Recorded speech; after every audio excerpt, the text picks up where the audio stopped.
Hey guys, it's Tiffany. We're going to be talking about the Oxford comma today. We're also going to talk about a little bit of its history, some fun facts, and I'll throw in a couple examples at the end.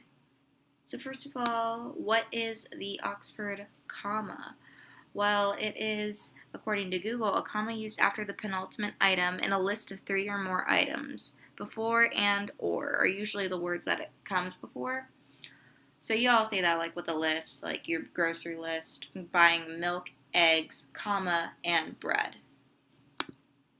So why do we care? Um, well, it's a means of clarification, for one. Um, so like I said, we're buying milk, eggs, comma, and bread. If we bought milk, eggs, and bread, then it could be like this kind of gross like lump of milk and eggs and bread all together, and they wouldn't be separated. It's also a means of organization, just to organize your sentence so that it flows well, and when it's read aloud, the reader has the cues of when to stop. This is really important since it's being read as the writer intended. Some fun facts of the Oxford comma is that the Oxford comma, Harvard comma, and the serial comma are actually all the same thing.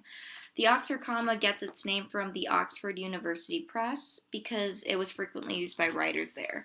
But the origin history of the Oxford comma actually predates the university, so it's often referred to as the serial comma as well. It actually, one of its first early appearances in the Authors and Printers Dictionary by F. Howard Collins in 1912. It was also mentioned by William Strunk in The Elements of Style in 1918.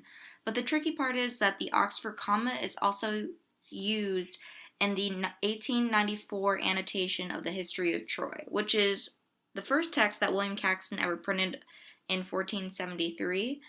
It's interesting to note that the original text did not have the comma, but the annotation did, so nobody knows really when the comma came into being. So one of the examples that I have is let's eat grandma versus let's eat grandma. So one has a pause, the one with the Oxford comma, and the other one does not.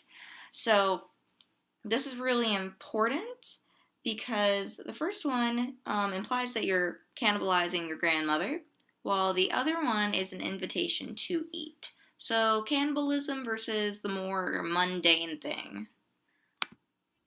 The second example that I have is we partied with penguins, comma, my mom and dad, versus we partied with penguins, comma, my mom, comma, my and dad.